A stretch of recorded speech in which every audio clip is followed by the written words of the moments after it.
Mukhang nagiging mas masaya at mas nakakatuwang panoorin ang Lakers ngayon, hindi lang dahil sa panalo, kundi sa chemistry ng mga players. Sa kanilang panalo kontra Miami Heat, nagpakita ng kakaibang energy sina Luka Doncic, Austin Reeves at ang bagong breakout player na si Jake LaRavia. Pero sa likod ng mga biro, may seryosong mensahe ang Lakers performance. Matapos talunin ang Lakers ang Miami Heat sa kanilang ikatlong sunod na panalo, naging usap-usapan ang mga pahayag ni Luka Doncic, Austin Reeves at Jake LaRavia. Sa post-game interview, sinabi ni Luka, "We could have had like 150 points honestly if me and AR hit some shots." Isang patunay na kahit sablay sila sa shooting, 5 of 25 combined sa 3-point line, napakatindi pa rin ang offensive flow ng Lakers. Ang tono ni Luka ay parang biro, pero totoo ang punto niya. Kahit di pumasok ang mga tira nila, gumagana pa rin ang sistema ni Coach JJ Redick. Mabilis ang ball movement, maayos ang spacing,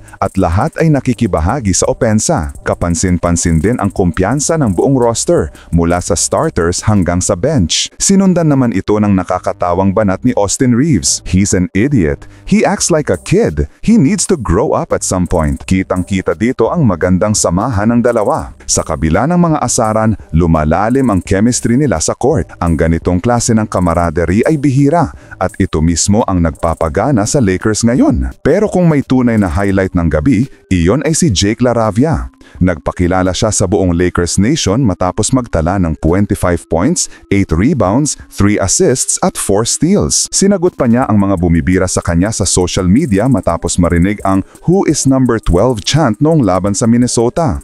Ayon kay LaRavia, "I find that kind of stuff funny because I am not well known at the moment, but it's very easy to play with Luka and AR." Ang ganyang mindset ay nakaka-refresh, walang yabang, puro trabaho.